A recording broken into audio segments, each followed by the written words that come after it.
Hello, in front of me I've got Logitech MK950. In this video we'll check if these devices come with battery included. In order to check if battery is included in mouse, take a look at the bottom of it. Remove this cover and as you can see battery is included. And before you use it, you have to remove this plastic tape.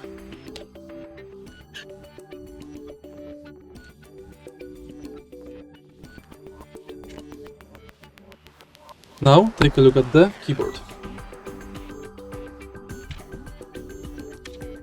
Remove this cover and as you can see the keyboard also has battery included. And that's basically it. If you find this video helpful, please leave like, comment and subscribe.